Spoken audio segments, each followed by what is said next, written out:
It's all set in Cardiff, Alien Hunters in Cardiff. Again, I thought, no, I'll never ever get a look in for that because I really want to do it.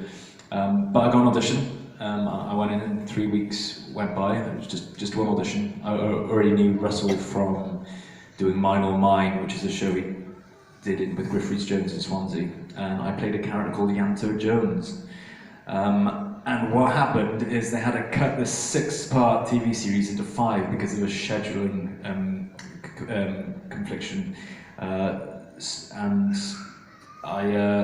my storyline got cut from the televised version of Mine or Mine. So when I got the part of Yanto, well, he wasn't called Yanto, it was called Idris Hopper.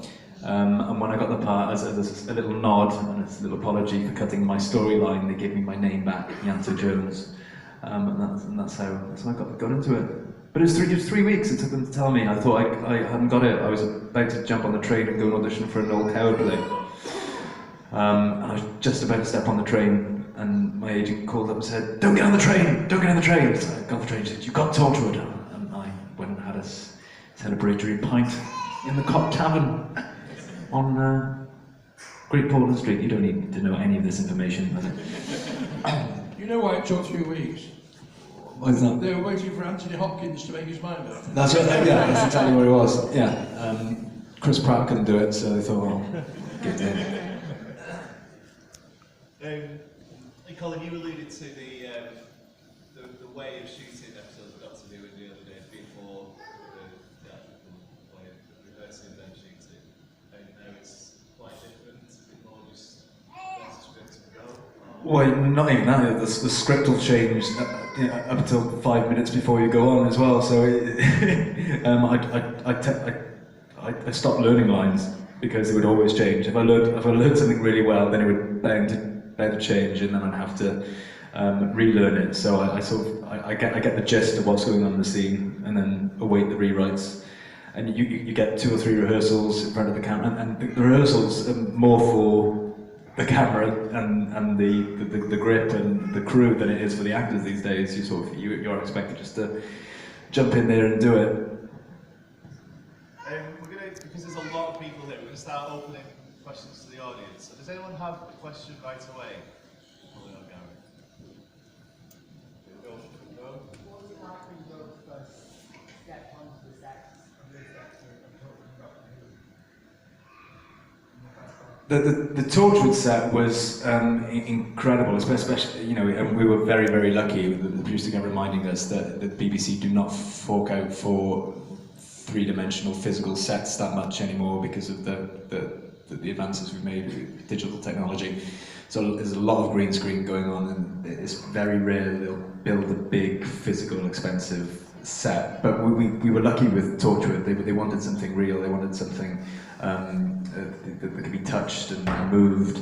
So they built this huge set right next to the TARDIS. In fact, there was just a black curtain between the TARDIS and the Torchwood set. And stepping onto that set for the first time, it was mind-blowing. There was a waterfall, there was a pool, there was bridges going over the pool. All the wall, it was a big 3-dimensional set, so it was 360. There's no missing wall. That they had movable walls, so if they needed to shoot from one direction, they could just pull a wall out and stick the camera crew in there. But if you went on, and when there were no cameras there, it was like being in a hub. It stopped at about 30 foot up, I'd say, and that's when you could see the lights and the roof of that's the only bit that was CGI, was the roof. So yeah, it was amazing. It was like walking into a dream. Interestingly, because Doctor Who now has the tradition of replacing the TARDIS with every Doctor. Back in the day when I did it, I had exactly the same TARDIS as Peter Davison had, and as Tom had before that. So I knew what it was going to be, but for that reason it was lovely in a rather different way, because it was familiar. A little bit nostalgic. Yeah. I was surprised to find words written all over it, and I gathered most of them were John Pertwee's lines, which he wrote all over the TARDIS set, and nobody's ever taken off. Kind of nostalgic, really. But yeah, it was They're very different to the sets of today. I quite like the new ones, to be fair, but I have a sneaking fondness for the old 1980s type set. Yeah, sorry, just to link to what you were saying there, the hub was a brand new thing. I was very much aware we were walking into something new, but the day that the Dalek turned up for the episode of Doctor Who that day, it's like, oh my god, that is like your dreams coming, your childhood turning into reality. And then when you're working with them, and you hear all the muffled swear words from inside, because inside a Dalek is lethal. All the things that are bolted on, the bolts go through the wood, and they're sticking out of the wood of the Dalek everywhere. And very often the operators will cover them with little bits of rubber to reduce the pain threshold. But they were always hurting themselves, and they couldn't see anything. So if they hit a grain of sand, they'd fall over.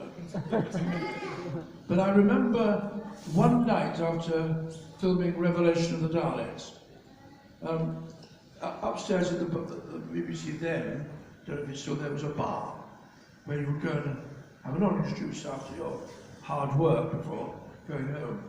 And one particular night I came down and my dressing room was, rather than go around the whole building, if I walked through the studio, it was at the other side. So I walked through the studio, all the lights were off, except for the working light, which had a little pool of light in the middle of the studio, in which was sitting one solitary Dalek. As I walked past, the eye stalk followed me. I promise you, I had a second of sheer terror. I was alone in a big dark empty space with a real Dalek for a second. And then I found out the guy was inside oiling it because it had been squeaking all day and he didn't want it to squeak the next day. So he was moving it and oiling it. It timed with my arrival. But it shows the potency of that image. Even I, who'd seen it inside out and upside down for days, would still be frightened. So, next